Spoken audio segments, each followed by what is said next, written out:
What's up, everybody? Welcome to the Loud Spot. I'm your host, Sebastian, hanging out with a guy named Joey Arena from a band called Outlier. Third time on the show. I just said two. Third time on the show. Let's go. Oh, no! Oh, boy! Ah, here it comes! The motherfucking Loud Spot! Before we get the show started, I do want to remind everyone to please hit that subscribe button if you're on YouTube. You can check us out on all audio podcasting platforms. I want to thank Pantheon Podcast Network. Also, my producer who's not here. And I'm not even going to thank Kyler because she's not here. And I'm not thanking her anyways for that. But I will thank you, Diego. And I will thank you, Mr. Joey Arena. You know, third time on the show. And I don't know if I've ever asked you this before. And you don't have to say it. Arena can't be your real last name, dude. 100%. Did I ask you that before? I don't know. I get asked like quite often, so I'm not sure who asked me, but I'm pretty used to it now. Dude, because it's just so fitting. Dude, I never realized I had such a stage name until I went to get a car maybe about like 15 years ago, and my buddy of like 10 years, was no fucking stranger. And he goes, hey, give me your license. I got to run it, to pull your credit. He looks at it and he goes, holy shit, your last name really is Arena? And I'm like, hey, how long have we known each other? Like, are you hi? What's up? So I'm like, yes, this is really my name. I never changed it. My family was like an arranged marriage from Italy. Like, it's authentic, Arena. Hopefully it means I was born for stardom. I highly doubt it, though. It's taking I'm gonna change my name to Sebastian Amphitheater. That's it. Oh my god, dude.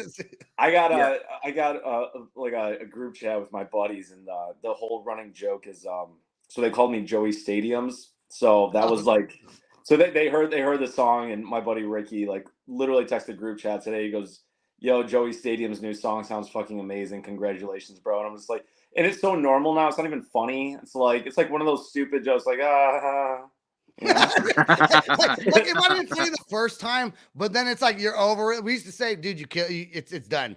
The joke is done." It's like a dad joke. Like I'm gonna tell you, my kids sometimes they don't like it because I always say, not always, but often, we're at a grocery store, we're leaving the house, and I'll say, "Let's make like a fart and blow this hole."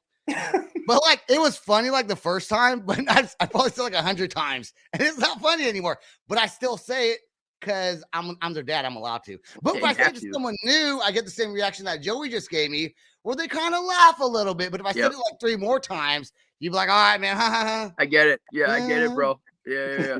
The favorite one has got to be, I'm hungry. And mine are young, so they don't really get it, but they're catching on now. I'm Dad. I'm hungry.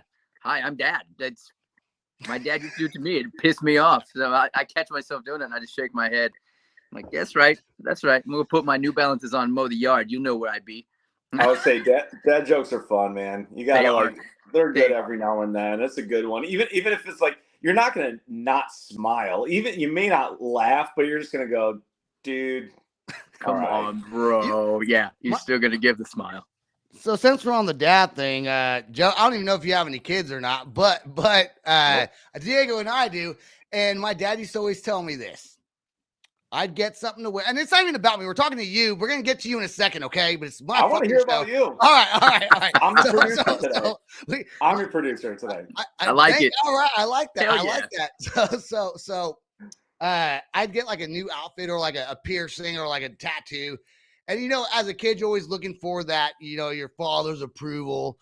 And you'd be like, hey, Dad, do you like this? And you know what he would say to me? Do you like it? Because that's all that really matters. And I'd be like, I don't want you to say that, dude. I want you to say that you like it. But I do that to my kids all the time. My daughter's like, hey, Dad, you like this? Do you like it? Because if you like it, that's all that matters. That beats the last thing my dad said to me. He told me he's going to get smokes. Gets a douche. Got another one in. There it is. Oh, man. Show's off the rails 3 minutes in. That's it. Let's talk about your new song, Heartless, that came out yesterday. Okay. Then we're going to talk about Octane. But first, let's talk about Heartless. That song, what is the meaning of this? Now I kind of know, I've been briefed on it, but in your own words, what does the song mean to you? The song, it's funny because it's about my ex, but it's funny to talk about now. And I told her this, like, because after 2 years of like absolutely hating her guts, I finally let go of that anger, because I realized it was doing more harm than good to me. It was actually stunting me from getting in a new relationship. It was just like, even though I didn't want to be with her, I still was just like, I literally joined the He-Man Woman Haters Club, and I was like, you all are the devil. I just don't want anything to do with any of you. And That's it's it. like, so like I would have like these, some awesome girls come in my life, and I would be like, hey, I don't want a relationship. I just got out of one. I'm like super anti that. And then you get some girls that are like, it's okay. I'm just here to whatever, have a good time, and that's it. So you're like, oh, okay. I was transparent. That's fine. And then what ends up happening is, emotions can come about as you get to know somebody. And there was girls that, I don't know if they thought they could like open my mind up to a relationship, even though I was not in a good place to do that. Um, But you, I really communicated it, but it's funny to talk about, like, before I dive into it, because there's so many layers to this whole thing. My ex and I are friends now, so just putting that out okay. there. So I'm like, when I write this press release, I gotta, this is me 2 years ago, 3 years ago now. I mean, we're cool now. Dude, hold on. Now it's like saying it's like you're apologizing before you say something because you know she's gonna hear it, and like, just so you know, Because, but is that genuine? Is that genuine? Because it's still your feelings. Maybe it was 2 years ago. You still came out with it, right? So it's almost yeah. like saying it's not you, it's me. That's not right. But apologizing before you fuck up is what you're doing in a sense, right? Right. Well, so it's definitely genuine, and it's not so much of like me fucking up, but it's like, hey, I know we're in a different place now. Everything's cool, but I'm kind of gonna smear you without smearing you. So it's kind of like it's like somebody who's like was a friend of yours, but you're gonna knock him the fuck out, and you're like, listen, man, I'm gonna beat the shit out of you. I'm gonna do it with love, though. So how are you going to take this punch is kind of up to you. So Yeah. it's just like she's aware of it. She's honestly she's her favorite song. She like actually loves the song, and it's been a really good. It's a weird fucking dynamic. I've never been really friends with my exes, especially my one and only fucking abusive, crazy ass relationship. That's the Um, one you wrote the song about, yeah, man. and you guys are Yeah, friends, and you like crazy. dude, Wow. it's a weird thing, man, because I don't in the like so in the dynamic of every relationship, right? Choose your words wisely. She might see this. I'm trying. I'm trying. So it's like, and it's funny because the interviews are starting to happen. I had one last night, and I'm like, all right, I'm gonna have to kind of choreograph something good here because I might have said too much last night. So, Do we need a minute for you to gather your thoughts? Do we need a minute for you to gather your thoughts? no, I mean I'm pretty candid. It's kind of like this is the authentic part of me. You know how I am. Yeah, for sure. I don't got that filter shit. So I think I mean she knows because I've had open words with her. I've communicated this with her that like you kind of like you fucked me up. You know what I'm saying? She was coming out of a marriage. I was like a little bit of a I guess a playboy at the time. So we got into a really weird position, and it was kind of more or less like not gonna lie, like openly stating it was the foundation was more sexual than anything. You know what I'm saying? It wasn't like Yeah. we had a foundation of trust. We didn't get together on good terms and like both at good points of our lives. In fact, it could not have been the worst fucking dynamic. And like I had never been with a woman that was like married. I mean, we are the same age, but I never been with that. You know what I'm saying? And so she's got a lot of baggage she's bringing over, and they have their own fucking problems, and I won't even dive into that because that's like That's their shit. we don't Yeah. got enough time for that shit either. But um, over time, she unfortunately was so used to one type of relationship, and she thought that that's what it is. So she brought a lot of shit into the relationship with me, and I never experienced it with her. And I'm talking like, I never had a girl put their hands on me. I'll just put it that way. You know what I'm saying? You hear about it randomly, but of course, because we're guys, you know, like, oh, that's not a thing, you know? So it's like, it got weird. It really got weird for me. I've never experienced something like that before. It was verbally just fucking, dude, I'm not gonna lie, bro. It got like almost emasculating, you know what I'm saying, to a lot. Like it almost tears you down, and you start questioning yourself, and it becomes such a vicious cycle because you're like subjected to it all the time. And I let it like almost beat me down. And then the worst thing in my entire life happened during this relationship. And as like year two, I'm kind of like the first year was like whatever. It was chaos, but it was fine. You got enough energy in it. Year two, it was like beating, beating, beating, beating, beating. And then my grandmother, who pretty much raised me, died. So I never in my entire life had ever experienced depression in my entire life. I can simply say that, you know, you have moments of sadness or whatever. I never had depression. Dude, that loss was so significant. It fucked me up. I could not get out of bed for a long time. Like the highlight of my day was getting up to take a shower just to get back in bed. You know what I'm saying? And then I tried to force myself to go to the gym because I love the gym, and there was no amount of caffeine in the world that can get me in that gym. So I would drive there, sit in the parking lot, you know, turn up the most fucking obnoxious death metal I could find, and whatever that could get my adrenaline pumping, and there was nothing. So I would just drive back home, get back in bed, and it just became these baby steps of whatever. But you kind of, that point, I remained in the relationship for a few years, and it was not out of wanting to be in the relationship, but it was because my entire world had been like taken from me, and I felt almost like there, like, I don't know, man. I like, the only way I could explain it is I felt like the earth had been removed from under my feet, and I was just floating in space for like 2 years, like additional in this relationship, but I was numb. And when something so significant is removed from you, you're almost bulletproof at that point. It's like, you know, you don't care. You don't care anymore. you don't care, dude. Yeah. Whatever somebody says to you, it doesn't matter. You can fucking hit me. You can fucking mouth off and, like, you know, say the most fucked up things in the world to me. It doesn't matter anymore. You know what I'm saying? And then so she's going out, you know what I'm saying, and like doing God knows what till all hours of the night. Like I didn't care, bro. Like in my brain, you know, you could have fucking foursomes. You go to a brothel. I didn't feel anything. I was numb. And what happened was eventually there was a tipping point where, you know, it got like a heated argument that it was like, you know, her saying she was done with me and all this. And that was always the thing. It was always like she was done, but then she calls me 20 minutes later, please don't go, come back.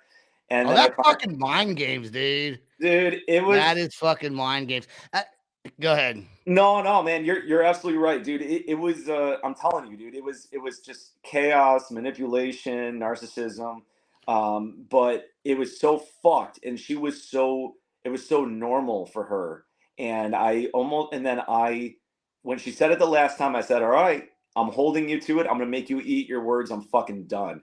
And that was it, man. I took a trip with my boy to LA, and then I came back, and we slept in different rooms until our lease was up, and then we both signed new leases and got the fuck out. And that's what happened.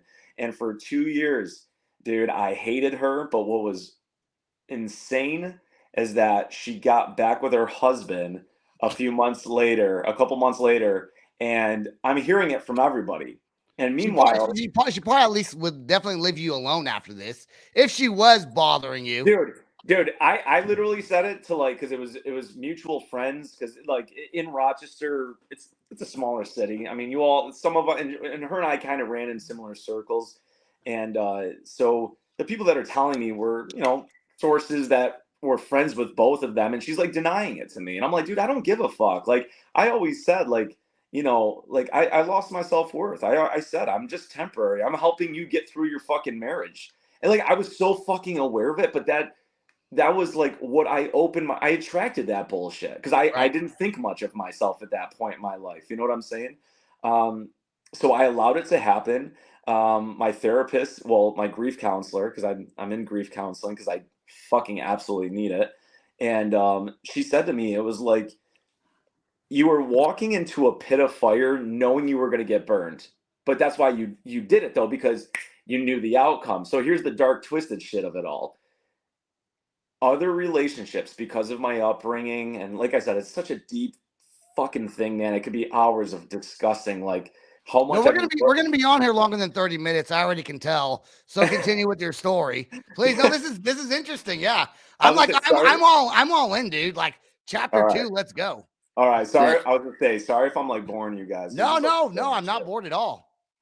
This is like the first time I've actually really honestly talked about this, especially publicly. Like when I talked about it last night, it was nowhere near the depth of this. So, but yeah. So you kind of her shitty marriage leaked a bunch of shit in our relationship. Then I walked away from our relationship thinking that was fucking normal, even though I knew it was wrong. It became so normalized that I didn't want to be with anybody because I knew I was like this. I became like, so in the bridge, it's that fuck before that breakdown hits, I said, I become the monster.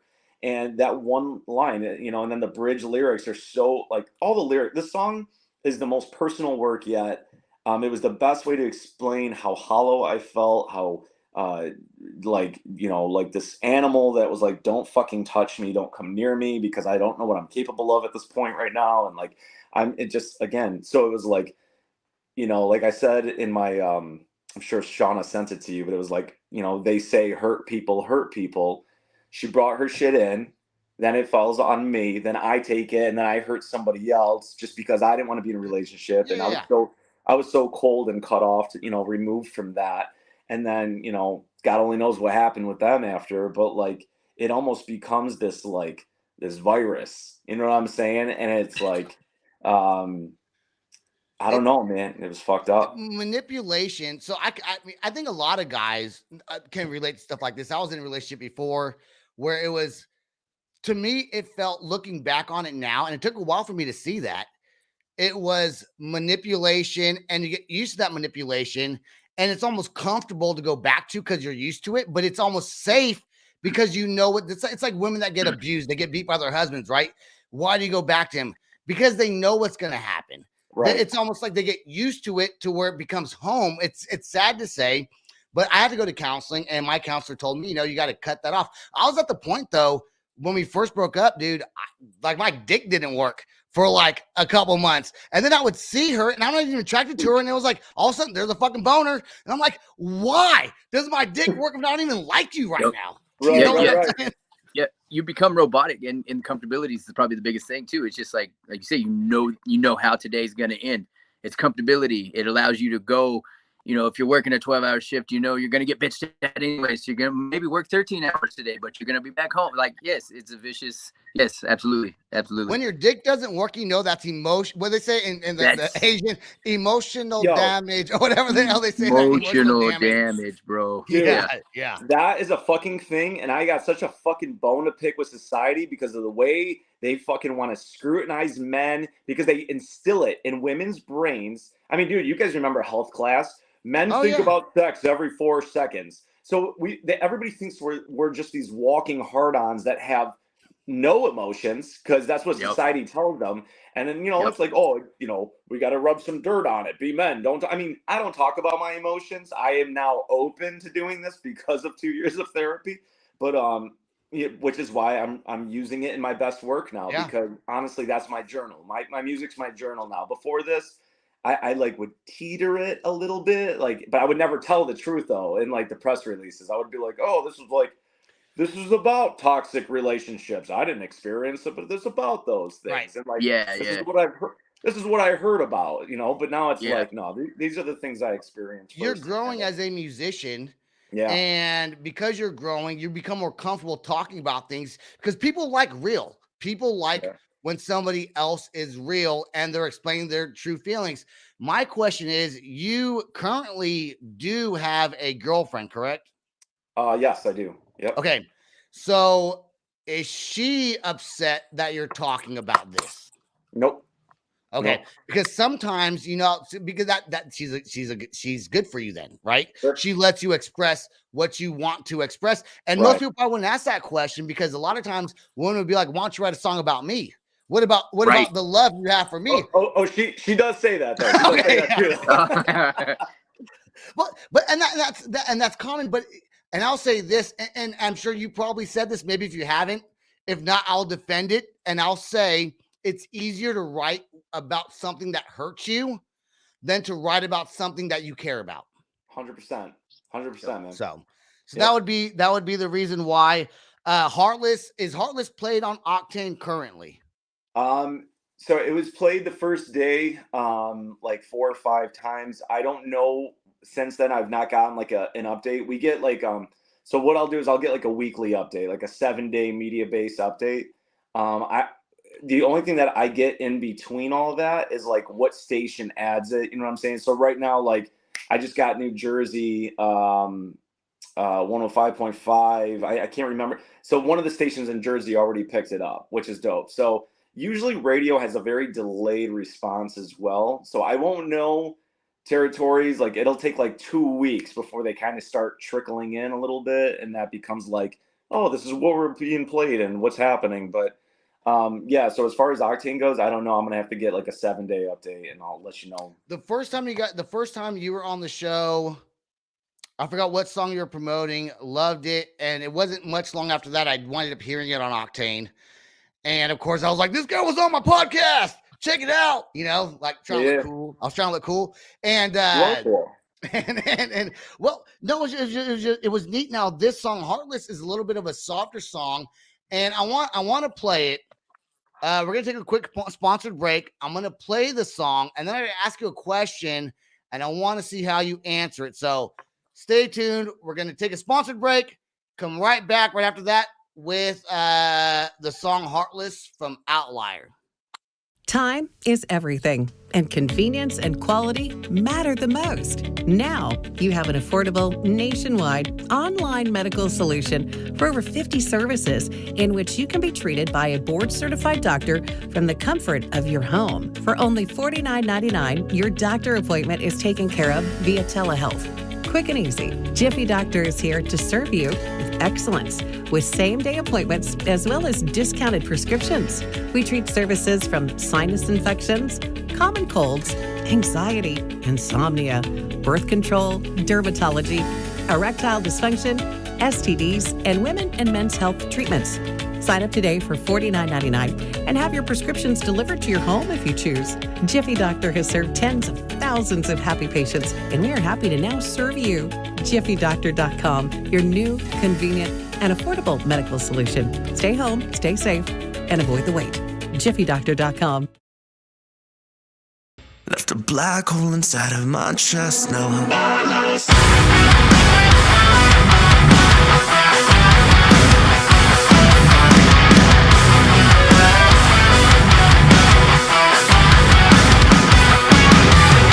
Flesh and bone, you split me open, made yourself a home. I'm living with your ghost. Got some dead skin that you're living in, rang free in my bed. Got addicted to the sickness, locked up in my head. Like a parasite under my skin, I've been ripping myself to shreds. Is it better if I paint the world in red? Left a black hole inside of my chest now.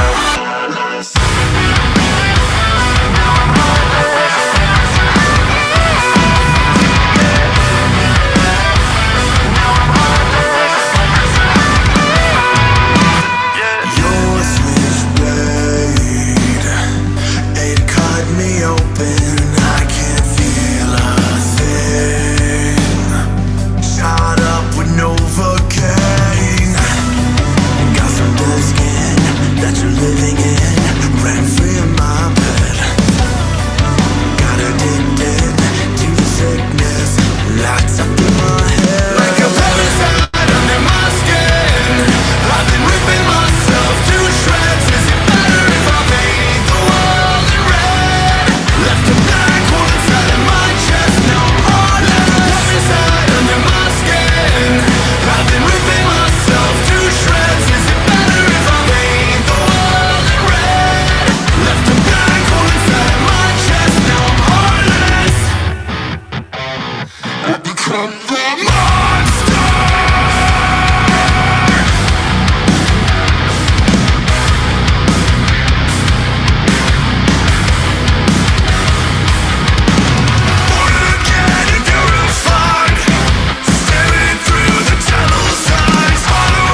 Myself to shreds. Is it better if I paint the world in red? Left a black hole inside of my chest, like a parasite under my skin. I've been ripping myself to shreds. Is it better if I paint the world in red? Left a black hole inside of my chest. Now I'm hungry. Parasite under my skin. I've been ripping myself to shreds. I'm hungry.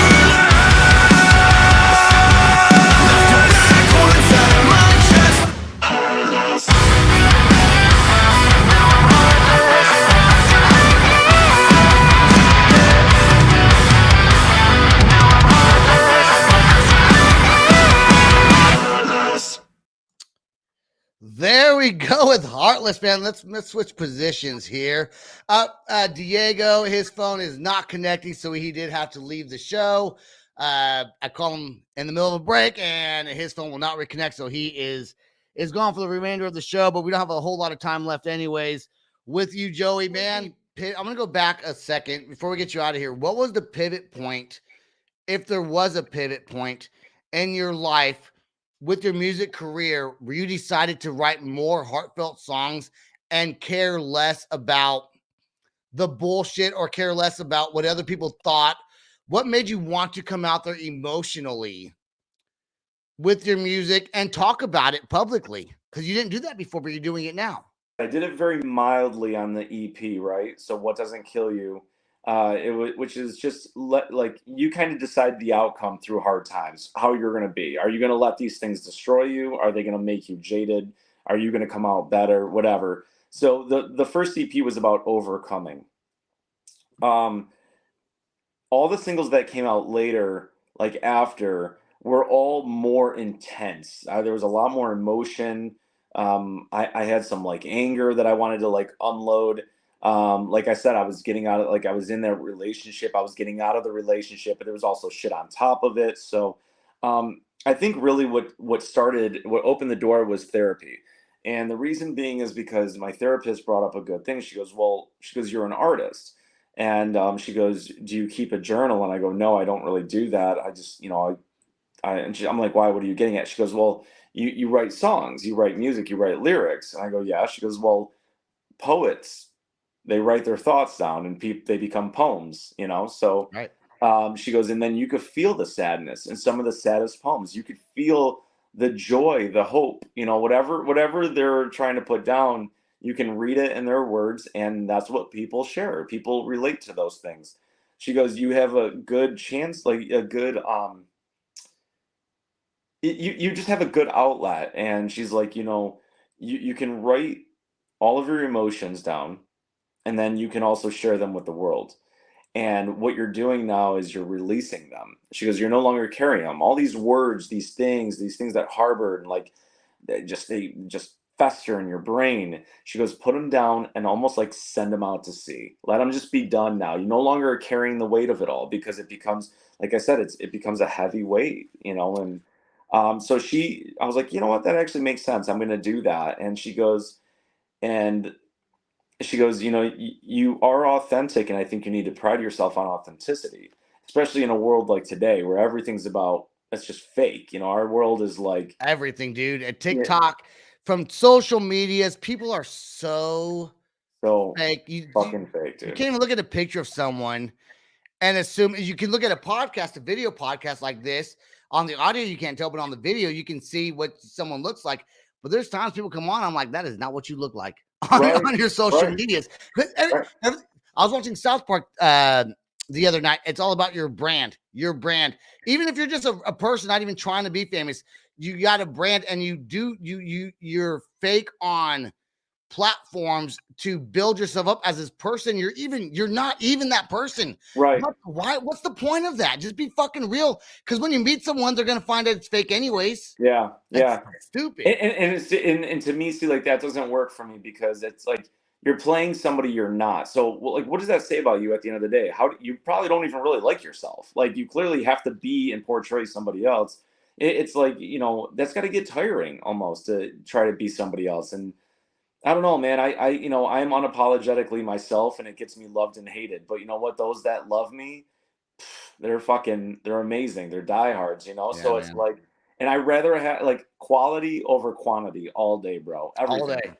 with my people, with my friends, with my relationships, with my music. I could shit out more music. People are like, dude, why don't you put out music faster? It's like everything's a piece of art, bro. I gotta put as much of myself into everything. If I go just like shitting out art, then you got filler content. And I try to like have everything be, as close to some sort of a hit as possible for this band. Yeah, have a podcast. Sometimes I do shows. I'm like, fuck, that sucked, but I'm putting it out there anyways. But as a musician, Right. you can do that. You have the time to sit there and structure.